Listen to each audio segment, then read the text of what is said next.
Ward, I guess he backstacked him with Gunnar Helm. That's always easy to do with Cam Ward. He's a very good quarterback click, in my opinion.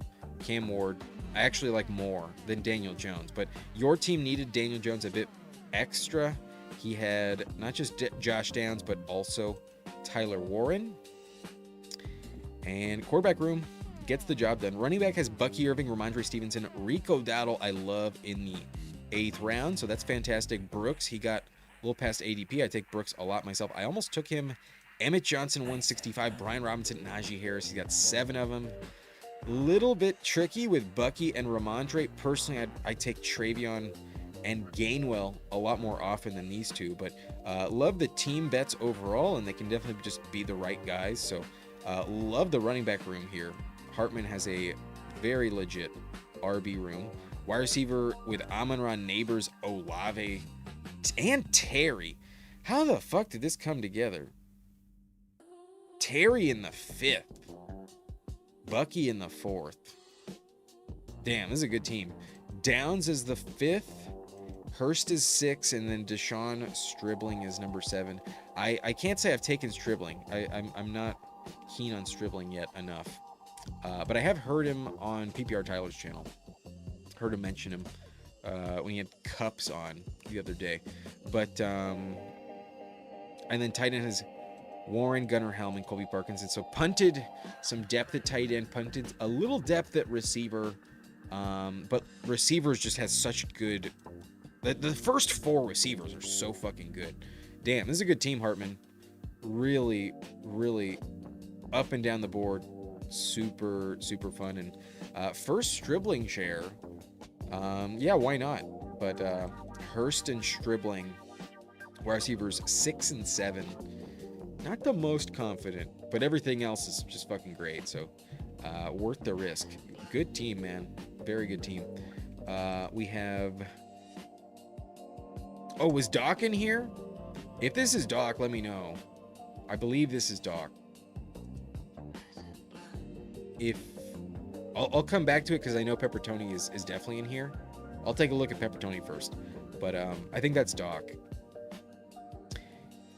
Pepper Tony goes with a 2-4-10-4. He mentioned it. He was trying to thread the needle. Might be genius. Might be an idiot. But Allen and Lamar. No one's gonna have a better quarterback duo than that. Glad you stopped. Achane, Henry, Pollard, Tracy. Stopping with 4 is bold. But Achane and Henry could be the guys, and then Pollard just needs to avoid Jeremiah Love, and then, you know, Dable takes over. If Pollard gives you touchdowns, he gives you the yardage. But one of these two probably gets burned. But I mean, if Love is in Washington, then you're in great shape with this little bet here. But still very risky to only have 4. But full hit him with the gritty build. I respect it. We got wide receivers J-Mo, Jordan Tyson, Michael Wilson, Romeo Dobbs, Quentin Johnston, Stephon Diggs, Calvin Ridley, Tyreek Hill, Jeremy Bernard, and Chris Bell. So 10 really elite depth, and then even like having QJ as the 5th is like, I'm not sure you needed 10. But the risk with Tyreek Hill, Calvin Ridley, and Chris Bell, really, really strong upside. Love Chris Bell, just injured player, so kind of like Nick Singleton, I'm kind of waiting on positive news, and my gut says his situation going to take longer to sort out. But tight end, we have Kittle and Njoku, Freiermuth, and Dawson Knox. Really fun, really, really bold team, man. Love how you put it together. Maybe I would have gone one more running back. That's just me. Like, did you pass on Tank Bigsby? You did. You passed for Jeremy. I take Jeremy in the 17th, and I take Bigsby in the 16th. That I think I would have liked to see. Not gonna lie, but Kittle, you probably needed the 4th tight end.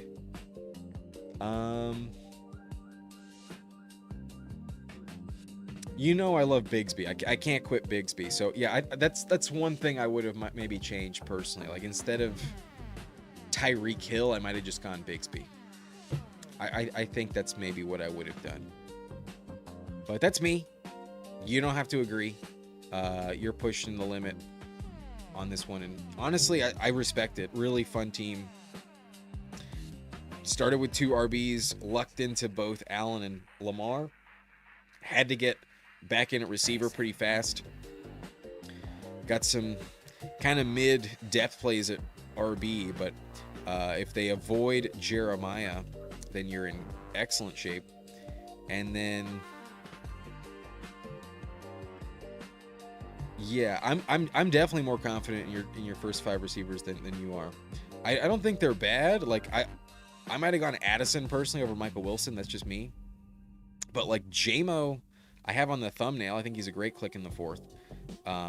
Detroit offense, always good. You know, boom bust, misses time, but like there's a lot of hype on Tyson. He could be the wide receiver 1 this year.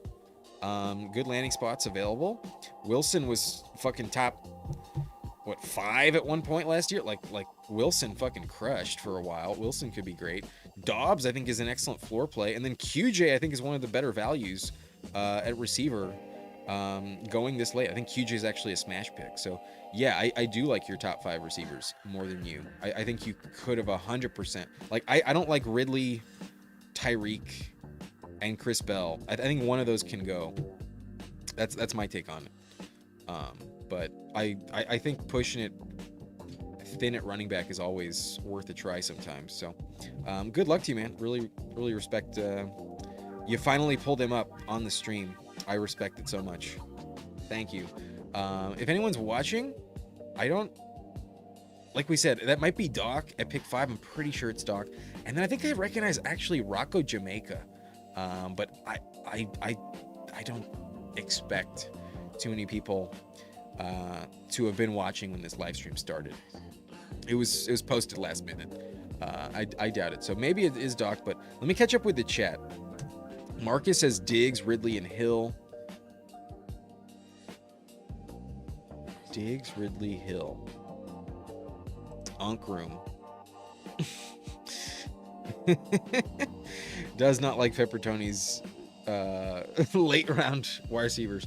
But Shamrock, does Kenneth Walker's injury history concern you? He's going pretty high. No, not enough. I think Walker in the 2nd is fair. Maybe individually, like your player takes, like going pick 14 versus pick 18, you know, maybe 4 clicks. It's the same tier, but at the end of the day, no, I'm not upset with the Walker price. I think it's pretty fair, especially with the Mahomes injury. I think they're going to lean on him a little extra, and I think they're still going to invest heavily in the offensive line. I think they have to in this year's draft. But Keith says, if you were me, would you have pulled up Caleb Williams in lieu of drafting Lemon in round 6? Okay, you got to be super beast. You go Lemon at 67. You had Loveland and Rome. I don't think you were getting Caleb to come back. You're also behind the Burden drafter. Like, the Burden drafter passed as well. But if you're telling me you think the Burden drafter would get Caleb at 77 and pass, I think you're mistaken. I think you set it up where you should have taken Caleb. Yeah, you have Loveland and Rome. I think you should just do that. Just pull the trigger on it. Because, yeah, in today's market, I don't think you're very often going to get Caleb back at 78. You're definitely pushing it. And then especially with the Burden drafter right in front of you at 77, if it is on the board, I do think you would get sniped. So, yeah. But ultimately, your team...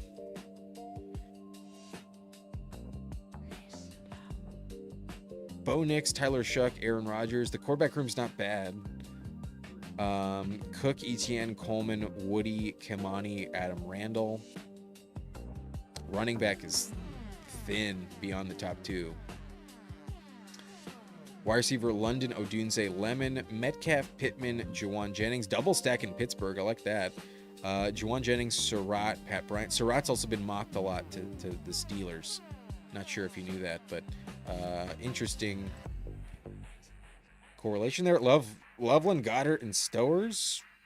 Nice and blunt. I think you landed the plane. I mean, I would have done it. So then, what would have changed? I would have taken Caleb Williams, and then either instead of Bo Nix or instead of Tyler Shuck, we go receiver to make up for Lemon.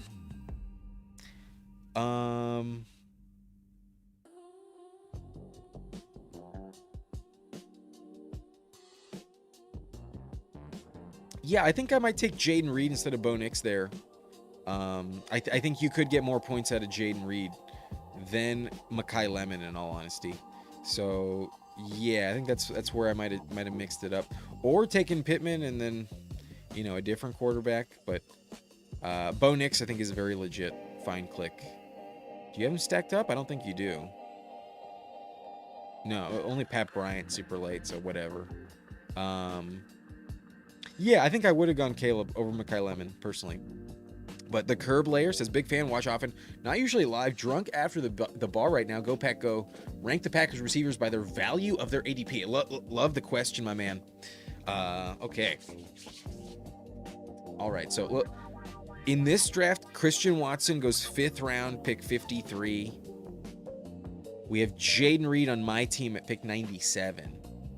And then Matthew Golden goes early in this one, 106, but usually like a 117, 118, 120 type of guy.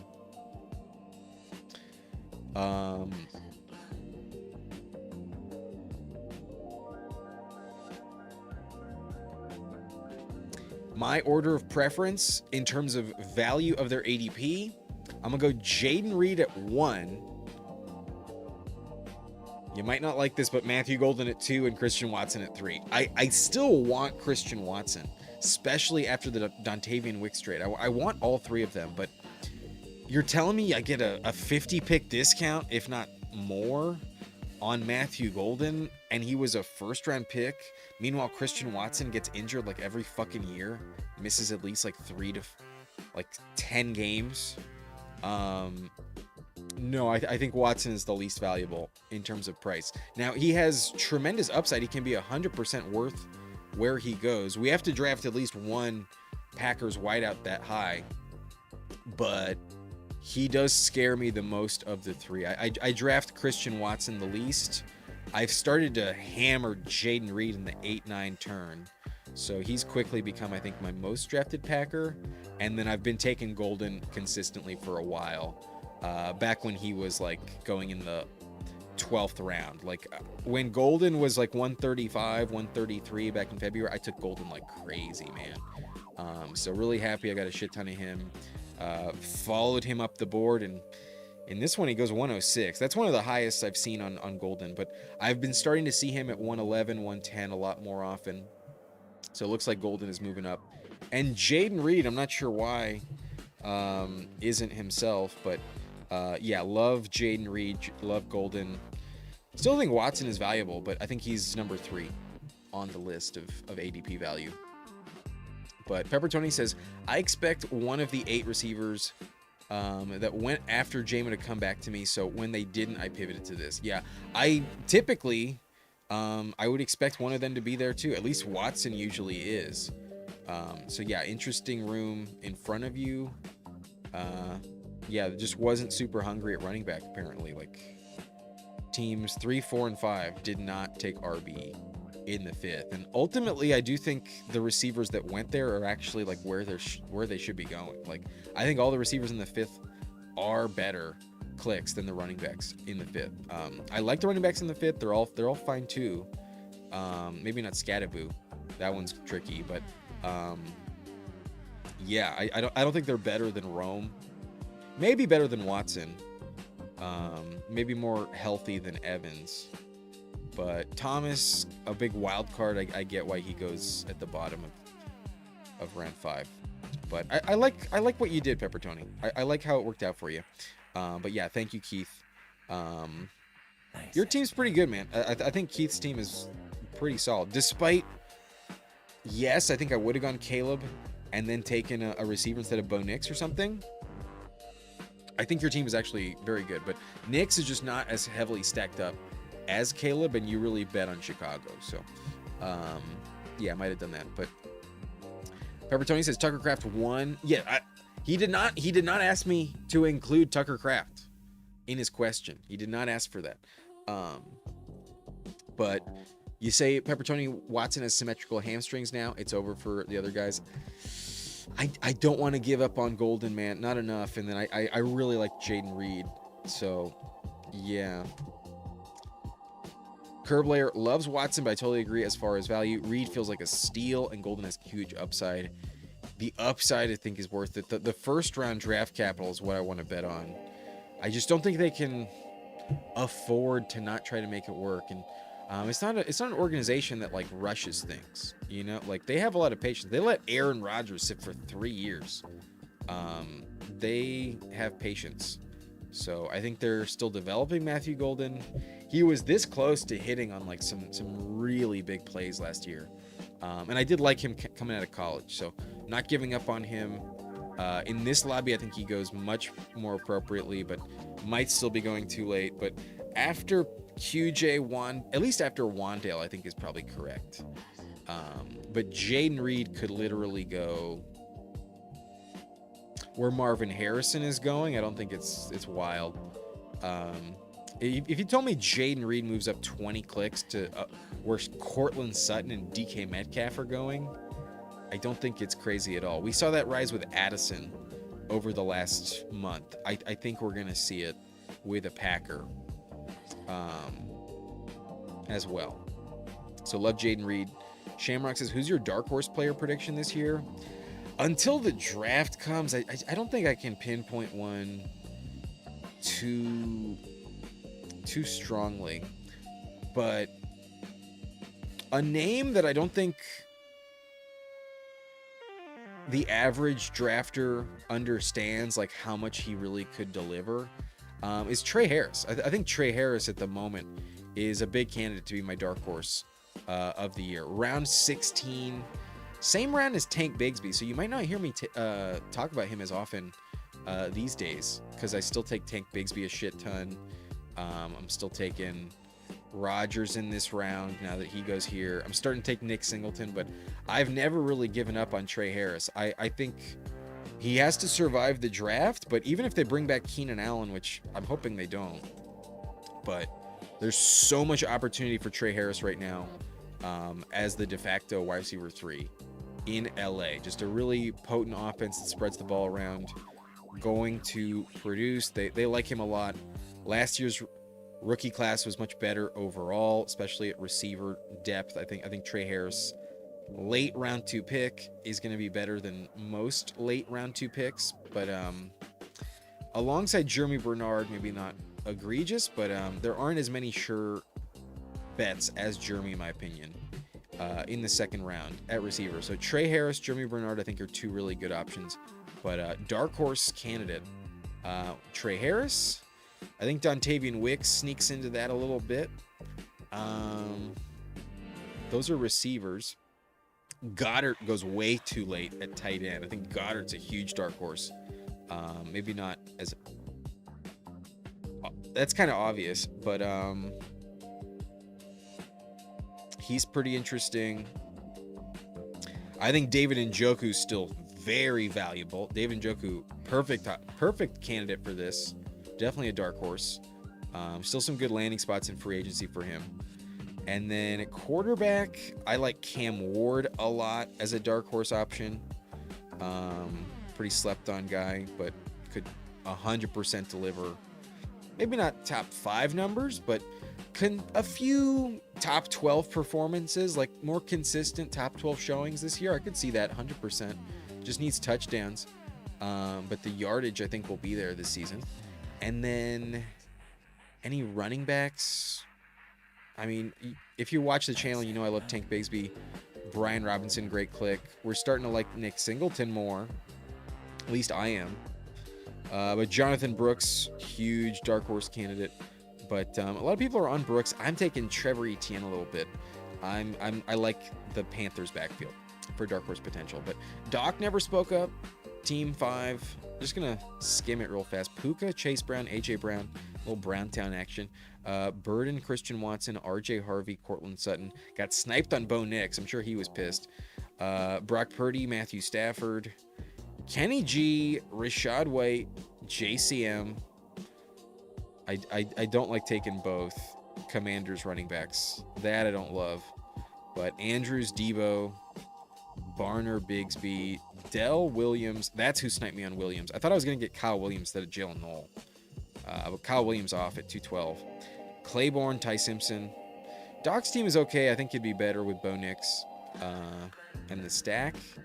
And then I'm not in love with the JCM click. But everything else I think is pretty good. The Tank Dell click is a little weird, but overall, Doc's team is really good if he's watching. Landed the plane. Could have been just a little better. Had Bo Nix. Fell one more pick. But I'm doing one more. We're definitely hopping in. It's after midnight, so no worries if you're snoozing pretty soon. But we're hopping in. No countdown.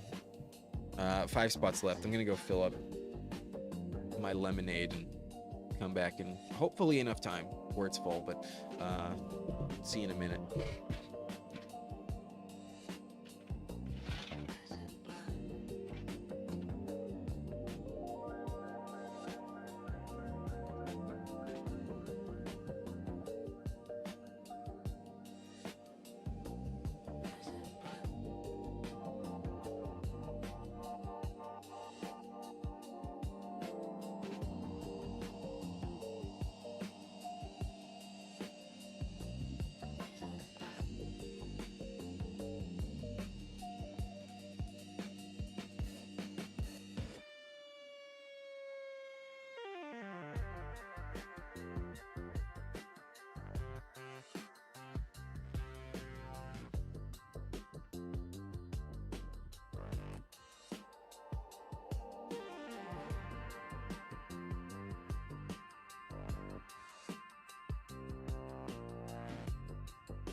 Holy shit, I got the 101 again? Damn, some good luck tonight. Definitely. Good. I got a draft late night every fucking time. Damn. Hell yeah.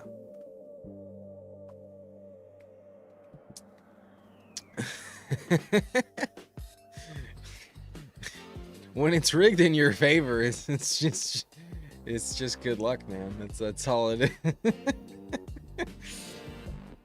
Shamrock thinks Jalen Hurts will rebound, but yeah, 100%. This is where we're going, Peppertoni. Let's go. In my true rankings, that is how I have it. Gibbs at 101, but you know, we play a variance game. I don't want no Bijan, so I'm not gonna take Gibbs over Bijan every time. But I'd like to have a little more Gibbs than Bijan, to be honest. But Jalen Hurts, I'm not totally sold, but probably going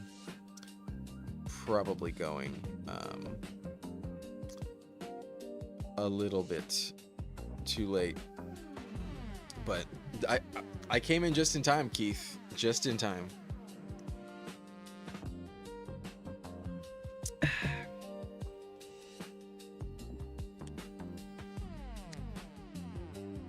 Gibbs is a little cooler. I will agree. A little more swag. Bijan's awesome, but like just a little bit more of like a, Nice and blunt. you know, kind of perfect type of person. Like a little more unattainable in a way. Like Gibbs has just a more legit aura of swag. Bijan is like a little Kirk Cousinsy. You know what I mean? For like a running back, like you can't go full Kirk Cousins as a running back. That's kind of impossible. But he's not like Cam Scattaboo, you know. Just a different vibe. But yeah, the divine timing, my friend. Divine timing. I trust the divine timing. And you know what happened when I was outside? I fucking like I had some golf clubs outside that like fell over, and there was like something that ruffled outside as I like went into the main house, and I looked away for just a second, and I nearly tripped on all the golf clubs that were down. It fucking lit up my toe. You know when you stub your toe, it's like way more painful than it should be, just because of all the nerve endings you have down there. Fucking, it's still stinging.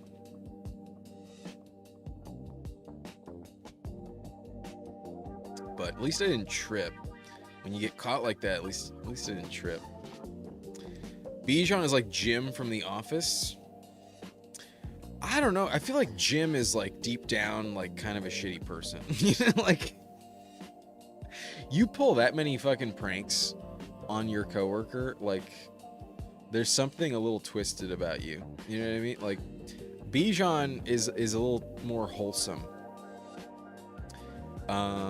If Bijan was a character from The Office, who would he be? Not Dwight, not that. A little more Toby, you know, like a little bit like a mix of like Michael Scott and Toby. A little bit human resources. A little bit too much media training for Bijan, if you ask me. Just a little bit. But are we taking Bowers today? I think we might take Bowers, but I'll go Nico. We're not taking Rashi, I'll tell you that. I'll go Nico. And Bowers. Oh, whoops. Yeah, we're getting Bowers round 3. Huge fucking value. Bowers in round 3? Who the fuck passed with the final pick of the second round? Fucking crazy. But I agree with you, Pepper Tony. This is 100% what time it is.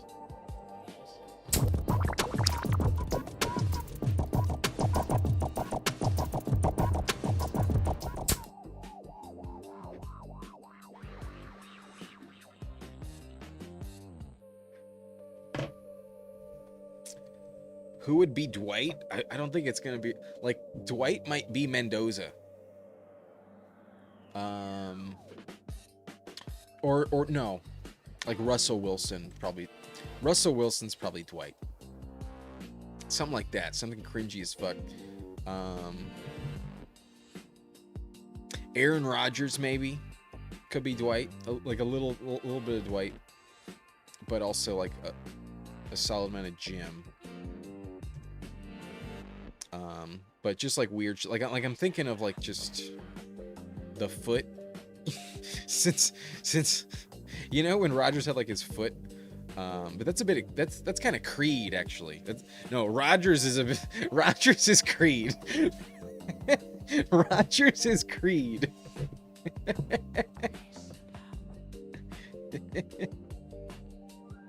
Yeah, at this point, given how old Rodgers is compared to the rest of them, Rodgers is Creed.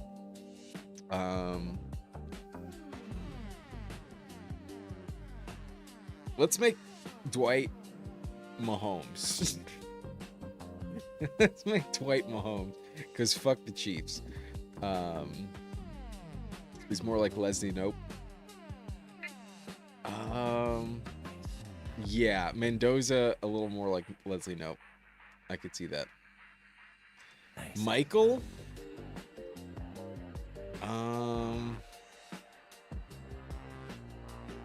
Yeah, who's Michael? Maybe like Joe Burrow, perhaps. It's probably Josh Allen. Josh Allen is probably Michael, just from like what he means to the league, from what he means to that show.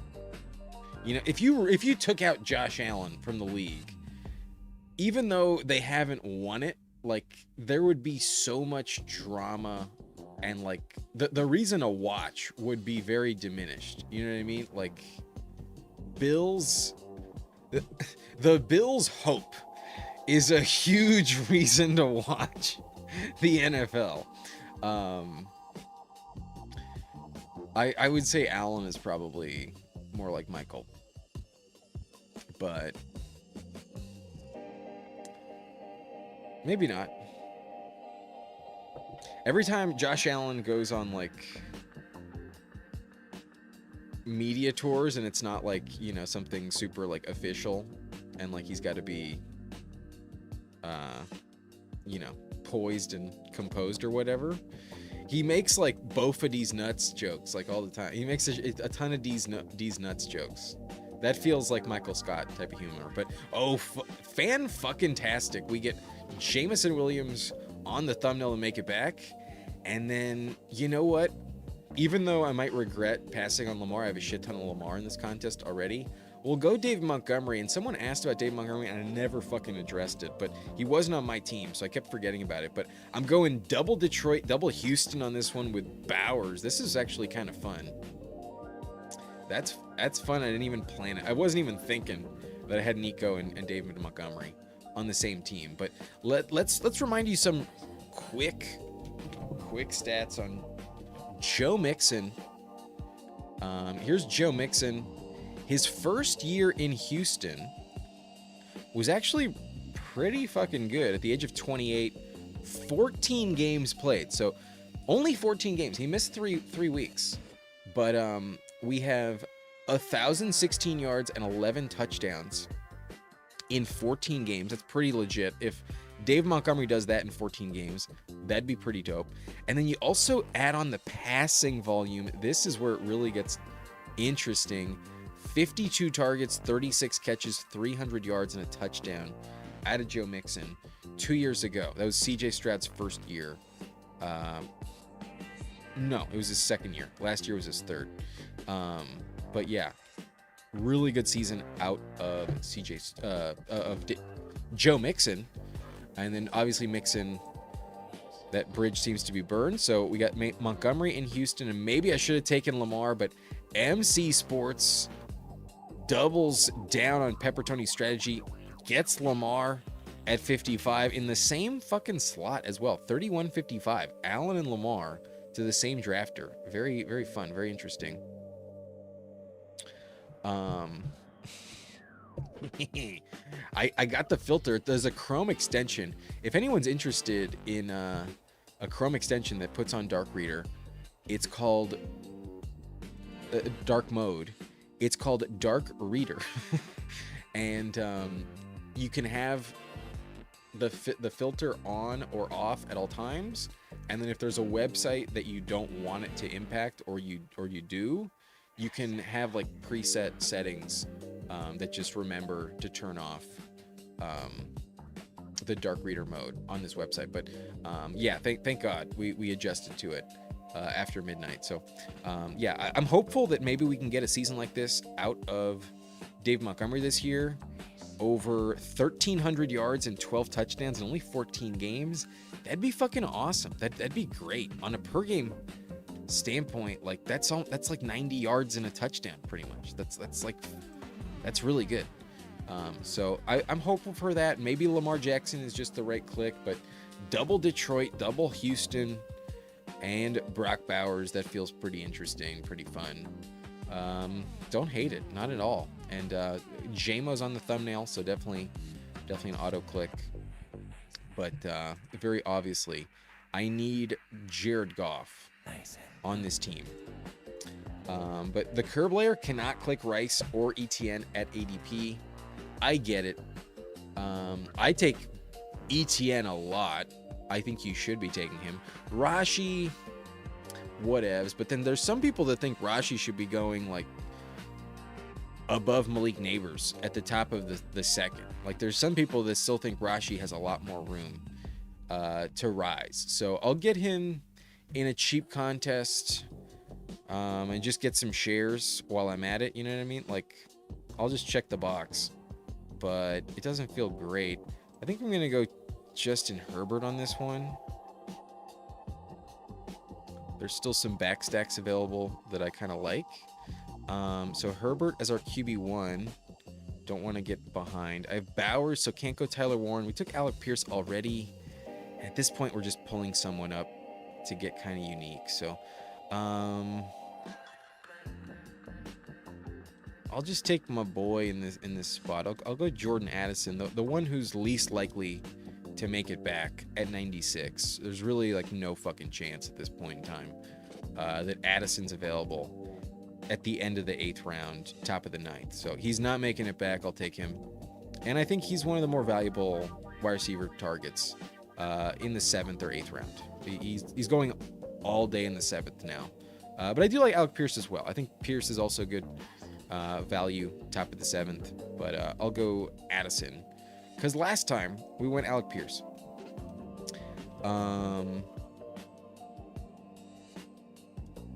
But anyways, I take ETN. I think he's a good 3rd round pick. I really do. The Curve says Chiefs receiver ADP scares me until post draft. I would agree. That's a huge variable. But if there's one I like the most, it's Xavier Worthy. Much cheaper, much more affordable. I might get him at like pick 120 in this one. I've seen it happen many times. But Stanley is Chase. Which quarterback's last name is Chase? Why am I blanking on this? Maybe it's just too late and I'm too high. Apologies.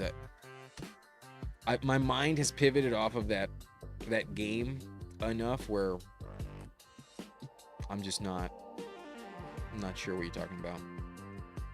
Sorry, man. That would have been devastating if we were still on dark mode. I got you, my friend. I got you. We turned it on. It's not going away. The Chiefs offense minus Mahomes is bottom 7 offense in the NFL.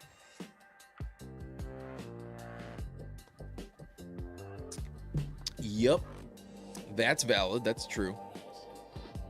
But Peppertoni did not want MC Sports to follow in his footsteps. Could not telepathically communicate in time. I'm not sure if they're watching. I'm not sure if they saw your message. But Rice's fancy juju with felonies. Love it. Love the hate on Rashi.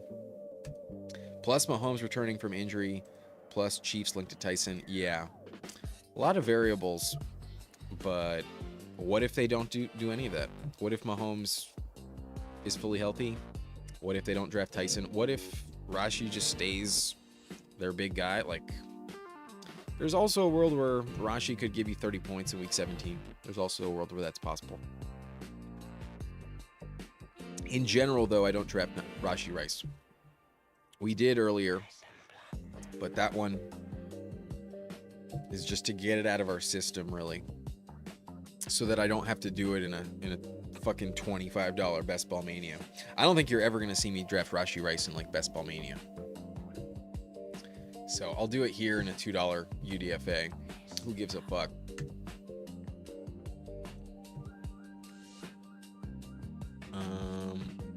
We got Gibbs and Montgomery. Might want to get back in at running back, but I think we could still push it if we really want to. There's one click I think I just have to make here. And thankfully we don't get sniped, so we'll go Goff. And someone already took Laporta. Super Beast did not want to fuck around. But I have Bowers, so it's all good.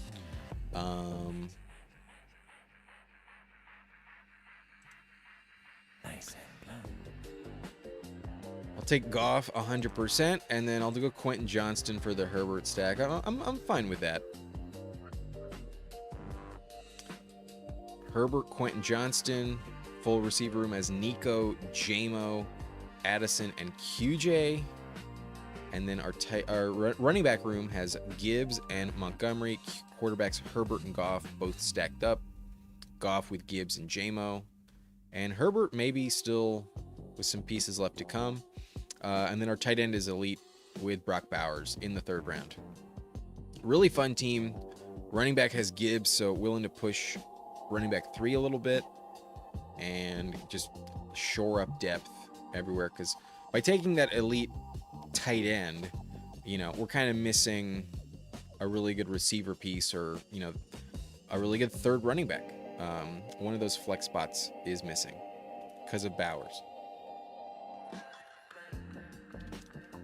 But he might as well just be my wide receiver too. He can drop. He can drop 30 as well. But 3 clicks I just can't do. In general, I guess Rashi is one of them. But in this contest, it doesn't matter to me. He goes too high where I don't want none of him. But he kind of qualifies a little bit. I don't take Breece Hall like ever. Not anymore. Early round major fade Breece Hall. Definitely Breece Hall in the top 3 rounds. Round 4, I don't think there's anyone I'm saying no to. Round 4 is pretty legit. Round 5, I don't take Scatterboo anymore. Not until after the draft. I don't take Judkins very much, but I mix him in. He's not a can't draft. Round 6, Harrison is pretty close to a can't click.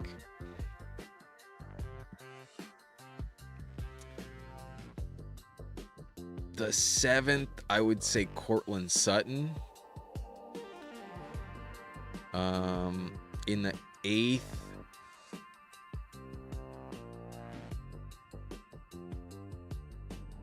I don't think there's no one in the 8th.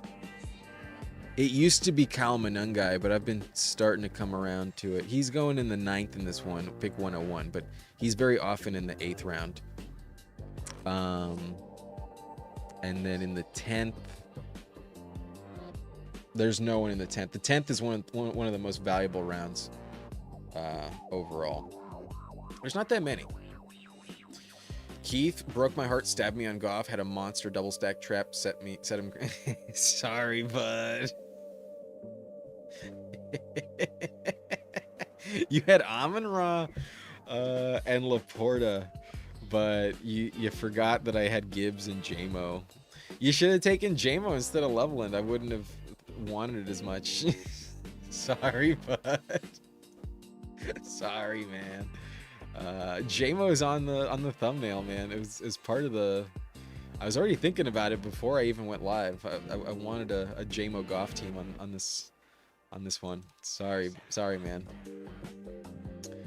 It is what it is. Can't have them all. Glad you can laugh about it at least. But you go Shuck. That's not terrible. Unstacked though.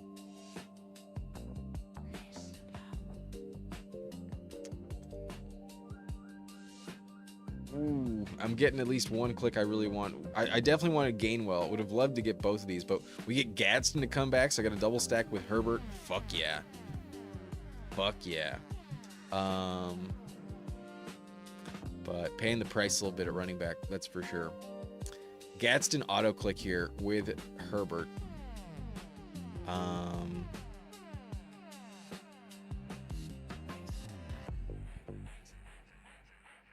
And then I really don't like the running backs, so I'm just going to get a bunch of them later, and then I'm just going to force Stroud onto this team. All 3 quarterbacks are double stacked. We have Herbert with Quentin Johnston and Oronde Gadsden. I think I'm going to stop at 2 tight ends. Jared Goff with Gibbs and JMO. And then CJ Stroud with the not as common double stack with David Montgomery and Nico Collins. The only players that are not stacked up so far are Jordan Addison in Minnesota and Brock Bowers in Las Vegas. It is a fun, unique team. I might hate it at the end of the day with running back, but I'm done at quarterback with Herbert, Goff, and Stroud. And then I'm also done at tight end with Bowers and Oronde Gadsden. I ain't fucking around with quarterback. I don't want to get sniped. And I also don't want to take Jaden Higgins. Watch the team at 2 that just took Jaden Higgins. They would have sniped me on Stroud at 143. They would have sniped me. Watch. Not letting that shit happen. But respect to you too, man. Good luck. I think you can still land the plane. I was upset that someone took Laporta. Not gonna lie, I expected Goff and Laporta to both be there. Honestly, I'm kind of happy about it because it let me go QJ instead.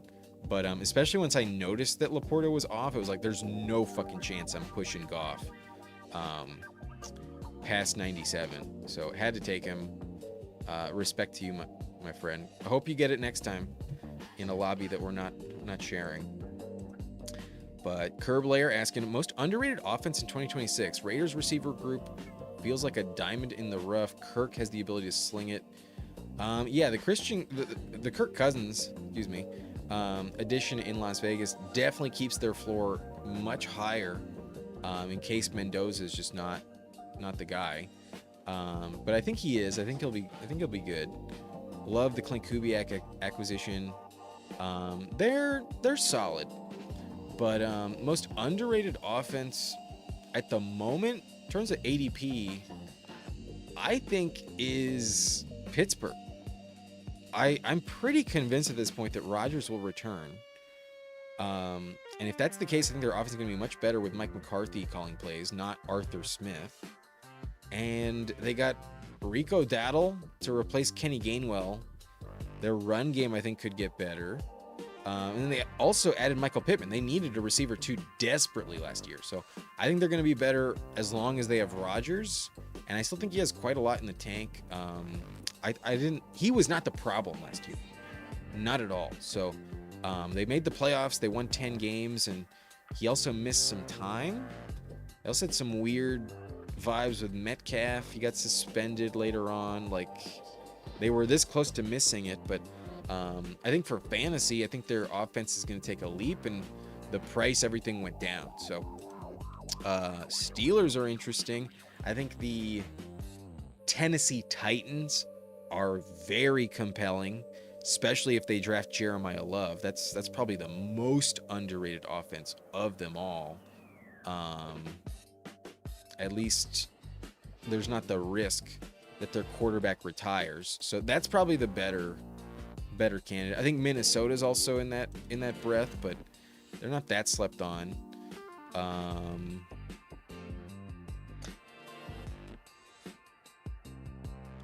I think I'd go Titans or Steelers. I think one of those two. And at the moment, Rodgers is not under center, just not locked in yet. So I would say that puts the winner of this discussion, the Tennessee Titans, but they're both in contention up top there. But just a little tricky, honestly. I'll take Brooks for sure. And then, yeah, I'll take another Charger. Give me Keaton Mitchell. The Missile. R.I.P. my granny. She got hit by a bazooka. Kaboom. Kablow. Yo, that fucking song is so fucking crazy. So fucking stupid. Nice and blunt. I was in my room trying to teach my little sister. Then I heard a boom and it sounded like a missile. My granny, she got hit by a bazooka. Fucking retarded.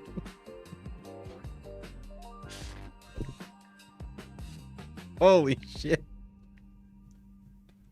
That song's been stuck in my fucking head this weekend. I've seen way too many memes like that with the fucking music video to this song with like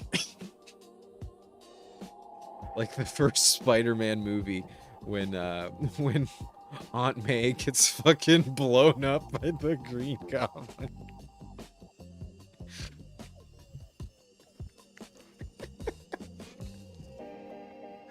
It's late.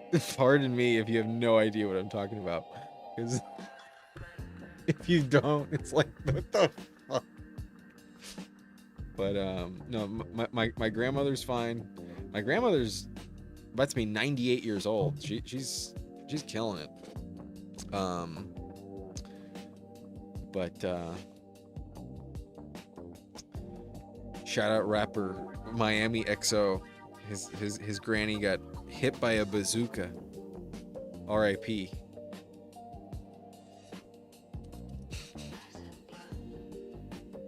So fucking stupid.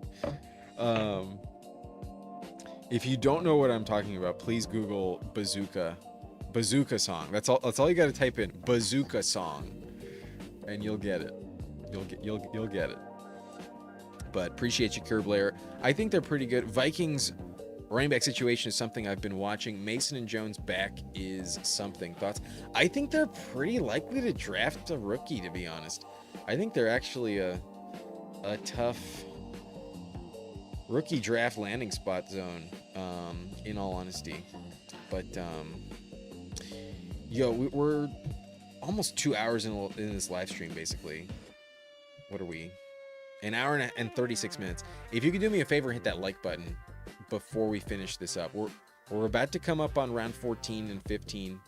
Coming up on the turn. 162 clicks have already been made.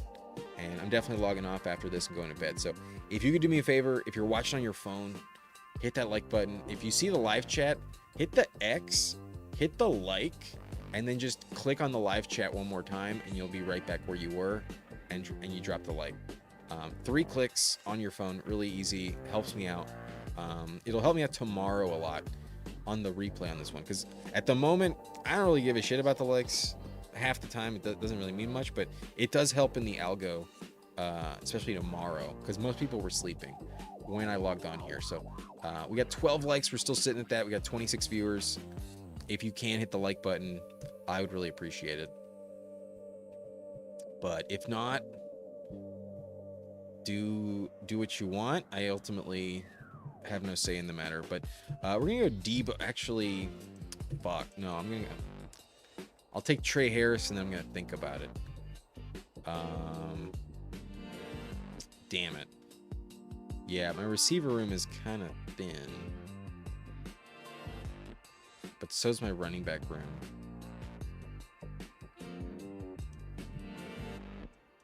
Fuck it. We pass on Debo today. Probably wrong, but we go Brian Robinson. I need running back. I have Brooks and Keaton Mitchell. Not amazing, but we passed on Bijan. If he's not the 101, then maybe it's because Brian Robinson contributes quite a bit.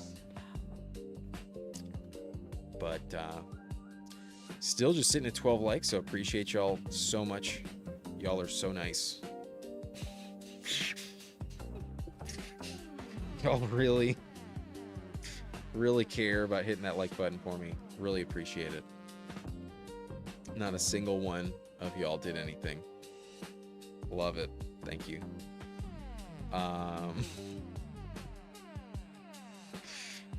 I know, Pepper Johnny.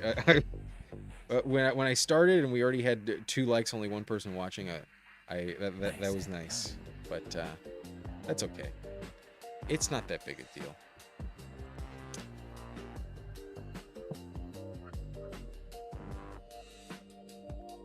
This time of year, my main focus is to just garner as much information and try to be as ready as possible for the regular season. Come September, I want to be sharp as fuck on my game.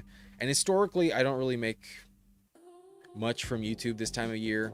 The subscribers don't really go up. If anything, historically this time of year, they go down. Like, it's been over 24 hours since my last live stream. Lost a few subscribers. Like, it just happens on the channel at this time of year. I don't know why. Maybe there's a bunch of casuals that are just like, why the fuck would I watch fantasy football this time of year and just leave? I never understand it. I don't know. It's frustrating, but at the end of the day, I'm doing this for me at this point in time.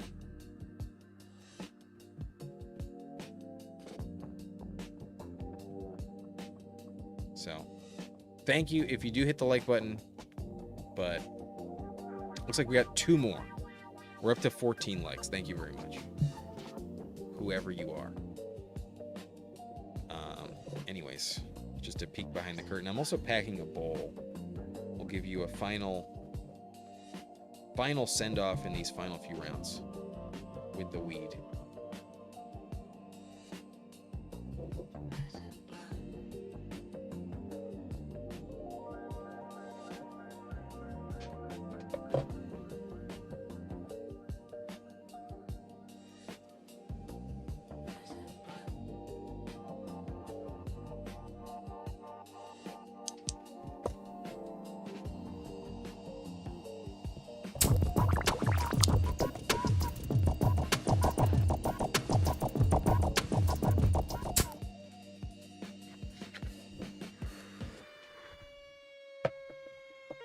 All right. We got a 3-5-5-2 build so far. We're done at quarterback with Herbert, Goff, and Stroud. Feels pretty good. I don't really like my teams with Stroud too often, but this one, even though I pulled him up by a full round, wasn't convinced he would make it back to me. Didn't want to pair him with Jaden Higgins and expected to get sniped. So with Herbert and Goff, I don't hate it. They're all stacked up, so it's nice. Gibbs, Montgomery, Brooks, Keaton Mitchell, Brian Robinson. We also have running back stacked up. For what it's worth, Keaton Mitchell is stacked with Herbert. Wide receiver, those a little bit thin. Got to work on it for sure on this stretch. But honestly, I don't hate just taking one of both positions and getting a lot of depth at both, because I'm done at tight end with Bowers and Gatz, and I'm going to call it a day. Schultz is off the board, so no stacking partner. I will take Nick Singleton, starting to become an interesting little darling, I guess. Damn, Jeremy went. Even Jeremy off the board? That's a bummer.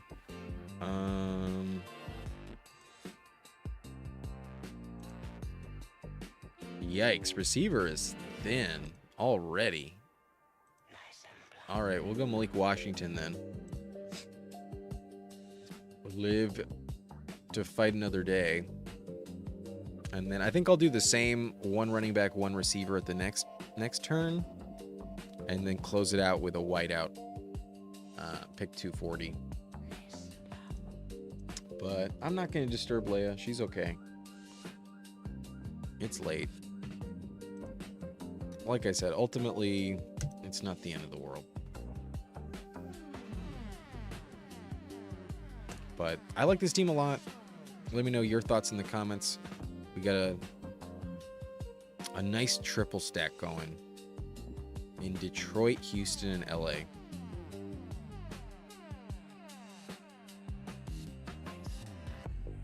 But Stowers, Barralen, Geno Smith, and Kamani Vidal come off the board. Nice. If Kamani's the guy you need, I'm going to be fucked. I'm going to be screwed if Kamani Vidal is who you need in the Chargers backfield. Like, if that's what happens, I might as well just hang it up. Like, that would be so devastating. I did not draft Kamani Vidal before they signed Keaton Mitchell very often. Took him a little bit, but nowhere near 8%, like maybe 2% Kamani Vidal. And then since they signed Keaton Mitchell, I've maybe clicked him once in who knows how many drafts. Like, I don't take Kamani Vidal. He goes to Super Beast.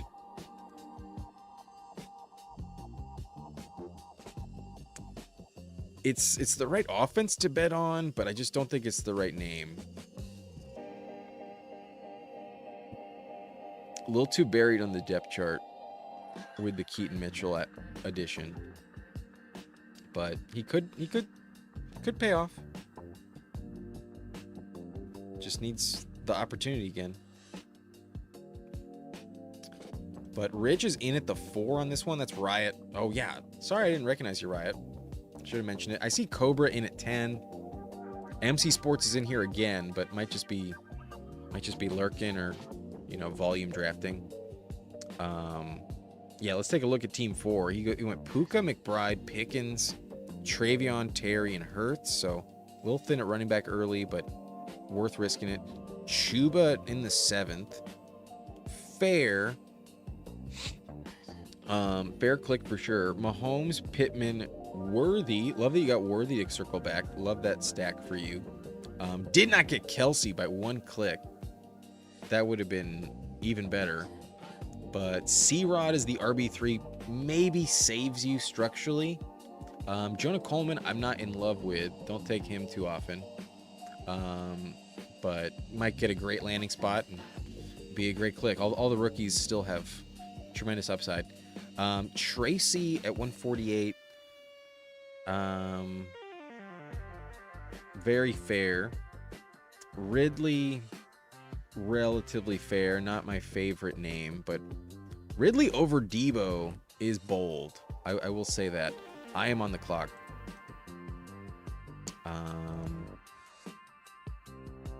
Shit. I think I'm just gonna go Noel. Get our stack going. And then this will be my last running back decision. I'll go Katron. Yeah, I'll take Katron. I like Katron this late. A little past ADP as well. Yeah, Gibbs, Montgomery, Jonathan Brooks, Keaton Mitchell, Brian Robinson, Nick Singleton, and Katron Allen. There is a world where Brooks is like a true league winner. There's a world where Keaton Mitchell is a true league winner. There's a world where Brian Robinson just as valuable as Tyler Algier was last season, and then Montgomery could be this year's Joe Mixon. And then I have Gibbs. So, yeah, running back's legit. I'm willing to trust that this late round talent at running back is worth it. And then receiver, Nico, Jamo, Addison, QJ, Harris, Malik Washington, Jalen Noel coming together. I still need one more. Definitely need one more. Bowers and Gadsden. So maybe I took one too many running back, honestly. Maybe instead of Katron, I should have just added like a rookie wideout. Maybe I just needed more volume at receiver, because this feels like it probably deserves to be a 9 receiver build. The top 4 are okay though. Maybe this should have been a 3-6-9-2, but a 3-7-8-2 where our third running back is Jonathan Brooks. Nah, I think I'm doing it the right way. I think running back needed it, even though our first 2 are not bad. Gibbs and Montgomery I don't think is bad at all, but there's just really no touches that are reliable to bet on the bench. It's 4 dart throws essentially, 4 lottery tickets with no guarantees at all. And then Brian Robinson, that's just like, all right, just a valuable backup. Probably going way too late. Like Brian Robinson, I think could go over Jonathan Brooks. Yeah, like where Rashad White is going. Totally, 100%. I don't think that's weird at all. You should be reaching on Brian Robinson most of the time. I'm not going to take him over Woody. No, I am 100% want to take him over Woody. Over JCM as well. That's my take on it. At the moment, probably over Sharp, especially in your redraft league. There's no way you're taking Sharps over Brian Robinson in your redraft league.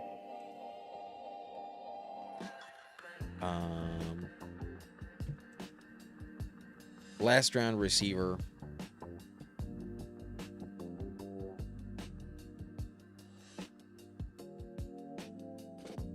I need some points, but I don't have a rookie. We got 2 rookie running backs, no rookie receiver, but they're all kind of gross. I talk myself into Tyquan Thornton quite often when I'm in this spot. I just know he's gonna give you like 4 good games, not more than that. Like if you get a 5th good game at a Tyquan, that'd be fucking crazy. But those good games are gonna include like a 40-yard touchdown, like, you know, a 12-point play, a 10, 12-point play, I think is going to happen like 4 times for him. So that I'm willing to bet on. Maybe 2 of those touchdowns happen in the same week. Maybe it's week 17, and maybe he drops 25. He can do that, but it's not going to happen more than 4 or 5 times. So I think he's legit. Final round, they have a plan for him. Also, he has established chemistry with Mahomes. He was pretty okay last year. For what they needed from him, he was pretty okay. They brought him back after letting Hollywood Brown leave. We think they're probably drafting a wide receiver at this point. That's definitely on the table. They're linked to Tyson. Maybe he's really bad, but the Chiefs always spread it around, and Mahomes is going to miss a lot of training camp. Mahomes is not going to be available to develop elite chemistry for quite some time. So I do think last year's rapport does hold some little extra value for Tyquan Thornton, especially more than like Jalen Royals.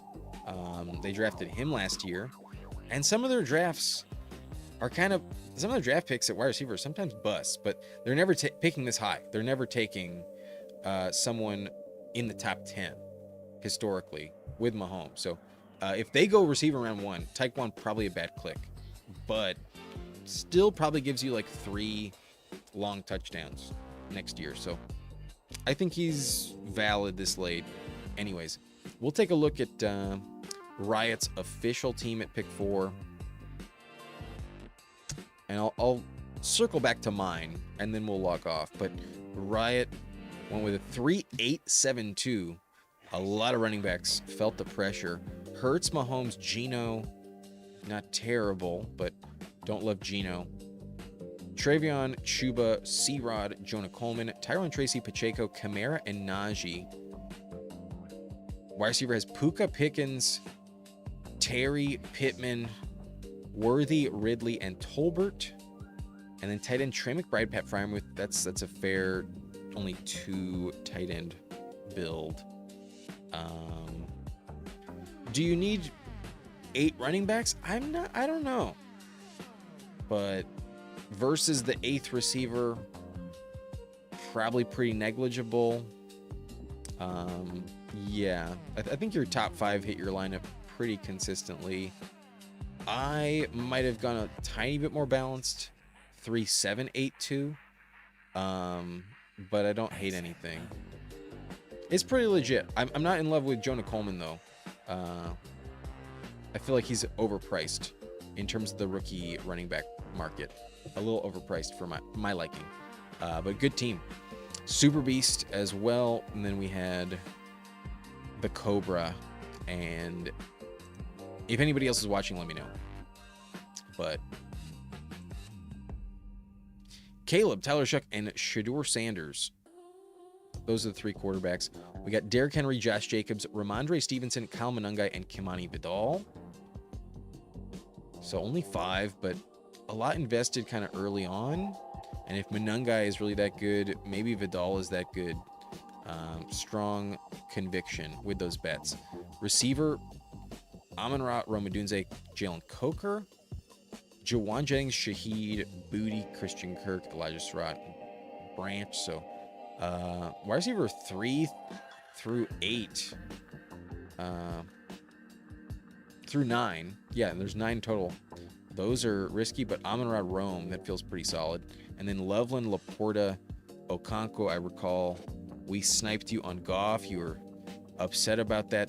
This team would look a lot better with Goff instead of a random Tyler Shuck. Yeah, sorry, man. Ooh, I see what you were building. I like the direction. Sorry, it had to go so poorly. But I guess that's my advantage being at pick 1. I set the tone on the round. And I took Goff at the 8-9 turn. Sorry, pal. But I see where your team might have been missing Jared Goff. Who'd you take instead? You took Monangai. Yeah. Tough break, man. Better luck next time. At least it was only $2. This tournament's hard to make more than 14 in the first place. So, good luck. Maybe Shador is indeed who you need. No, not best, better. We are looking at Cobra's team.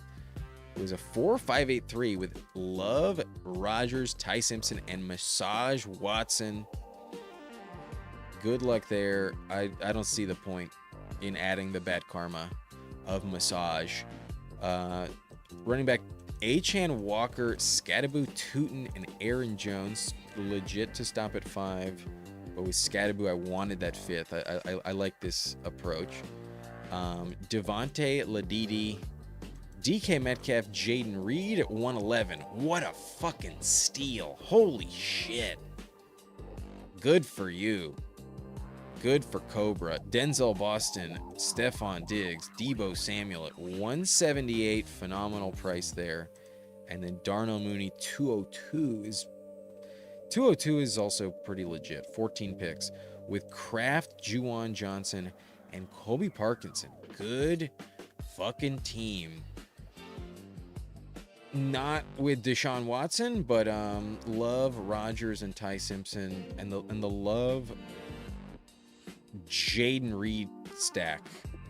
Very, very, very nice. With Kraft, yeah, double stack Jordan Love. Really nice. I hope Ty Simpson and Massage help you. Obviously, quarterback a little thin, but I think you'll get by. I think you can finish top 4 with this. This is a very, very nice team. But maybe Scadaboo is just such a bad click in like a week that we look back on it and say, what were we thinking? It's the only potential problem. But otherwise, I think really hit it out of the park. Fun team. Is Achan correct at 10? You know, that's yet to be determined as well. Maybe this team just needed Genty or James Cook instead. Perhaps we will never know. Not until December at the very least. But final reminder, my team. Let's go back to my team. I'll catch up with the chat first, and then we will say goodbye at the end. But he'll be the goal line back on a monster running offense worth a 200 pick. Forget who we're talking about. If Hampton goes down, right? Okay, this is for Kamani Vidal. Okay, gotcha. Ridley was hurt last year. 2 Ward should be better, and he will get over 100 targets. That's valuable. I am not convinced that he's getting over 100 targets, man. I'm not convinced about that. I like Wan'Dale Robinson a lot to get well over that, and I think Chimeri DK is going to give Ridley a good run for his money. But Ridley's not atrocious. I'll say that. I think Chimeri DK though is more valuable. That's my personal take at this moment in time. But I'm willing to be wrong after we get some practice reports in training camp. I'm willing to be wrong on that later in time. Keith took my advice and went Caleb. What do you think overall? Yeah, we did revisit Super Beast. He has Loveland and Rome on this one, double stacked with Caleb. Yeah, super good. But no, she didn't. No, she did not. She would have told you to take Flacco over Watson. You know she's a Bengal and not a Brown. She's not a dog. You know, like she's not gonna tell you to take Cleveland Browns. Not from the dog pound. Is that what they call their like stadium? Do they call it the dog pound? Or am I just thinking of Dog Pound, the fancy YouTube channel? I might just be thinking of that. Maybe we can get him on the channel soon. But probably not until I sign up for BestBall Overlay, if I had to guess. That's probably what'll happen. I plan to get it though, but maybe in like June, something like that. Who knows? Not gonna promise anything, but respect to the Dog Pound, Fancy Dog Pound. Good channel. I'd recommend. Okay, I had to pick one. I go with a 3-7-8-2, and we have Bowers on this team, so the tight end room is very legit. Quarterback, though, I think is awesome, especially with all the stacks we have. We'll get into those later, but Herbert, Goff, and Stroud are what really make up this team. Like the bet at quarterback here is what really delivers on the unique approach of this team and like the really high upside. If I'm correct on these three offenses, we have Gibbs stacked with Goff, David Montgomery stacked with Stroud, Jonathan Brooks, true Hail Mary type of pick, RB3 though, very risky, Keaton Mitchell kind of in the same vein, but doesn't need much to pop off. Super talented in the Mike McDaniel system. I think it's a great stacking partner with Herbert, kind of underrated. I think he can give you a house call pretty easily, actually. So I like that a lot. Brian Robinson, I think really underrated. I pull him up a tiny bit, but I think it was worth it. My running back room is not deep, even though I have 7. It's just really top heavy. And then 2 rookie swings. One of these might have a terrible landing spot. The other might have a great one. They could both have a good one, or they could both be worthless. We'll see. But Nick Singleton, now that he's starting to run again, I like his talent a lot. I'm in on the rookie, so get in while you can, but maybe I miss on that. And then Katron, I might miss, but pick 217. It's not expensive at all. He's good enough. I think he could compete for a backup job year 1, but who knows? We're betting on Gibbs and Dave Montgomery, and then maybe a little bit with the other 5, but not as much. Gibbs can just carry me, especially if Montgomery stays healthy. But wide receivers, I think pretty good. I think wide receiver works. And again, we have major stacking partners with Nico and Stroud, JMO and Goff. Addison is unstacked, but really valuable in my opinion. I pulled him up to pick 73. But again, we're at the turn. We got to pull people up. Then I have a double stack with Herbert with Quentin Johnston and Trey Harris at the moment. Super valuable. Will they survive the draft? Will they survive a trade? That I'm not sure. But at the moment, they are wide receivers 2 and 3 on the depth chart in the Charger system. An offense we all like. Nobody has said that they're betting against the Chargers offense this year. Malik Washington, our wide receiver 6, is kind of sad, but probably a solid floor play. And then we might get nothing out of Jalen Noel and Tyquan Thornton, but I think we'll get at least a few games out of Tyquan with at least like 12, 15 points. I think 3 or 4 of those. And then Jalen Noel, I think we'll get like 8 games with at least 8 or 9 points. I think Noel will be kind of our floor play on similar lines as Washington. So maybe we get the weeks with touchdowns and we're getting like 15 points with them too. But I'm betting a lot on Nico, JMO, Addison, and QJ. And I guess Trey Harris as well. One of the Chargers. Top 5. It's risky, but I think I got away with it. And then, like I said, tight end is awesome. We have Bowers and Aronda Gadsden. Gadsden stacked up. So yeah, major Chargers bet. Love that. For the sake of a starting lineup, I'm really excited. I think this team would be awesome. Like a starting lineup on a winning week. Let's say we have Herbert giving us like 35. We have Gibbs also dropping like 35. Montgomery scoring like 27, maybe a little more. Keaton Mitchell. Nah, Keaton Mitchell's on our bench. We're not getting anything at Keaton Mitchell. No other running back hits our lineup in week 17. But Nico drops 19 points. JMO drops 32 points. Addison drops 22 points. And then Quentin Johnston also drops 20 points. Those 4 receivers hit my lineup. And then Bowers comes in with like, a 25-pointer. That's how we win this contest. Those 8 players in the starting lineup. Fun team. I like it a lot. I'm going to say goodnight. it's pretty late. We're after 1 a.m. now. So if you made it to the end, thank you so much. Drop a like on your way out if you haven't done so already. But thank y'all for being a real one if you did. And if you didn't, whatever. What am I going to do? Keith says, we talked about it, and thanks, man. No problem. In the end zone,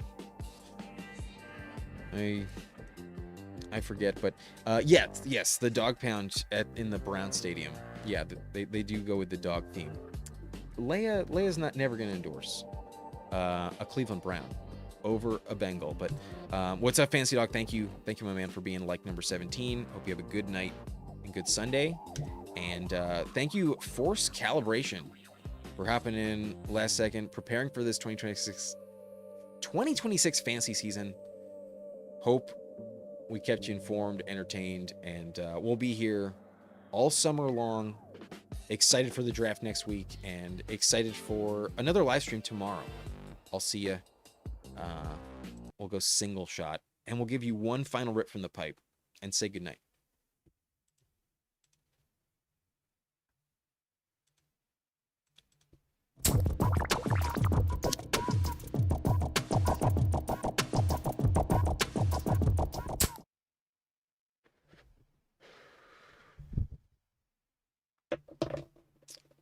Bye-bye. Thank y'all for watching. She'll be fine. Good night, Rich, and see ya, Pepper Tony. Thank y'all very much, and bye-bye.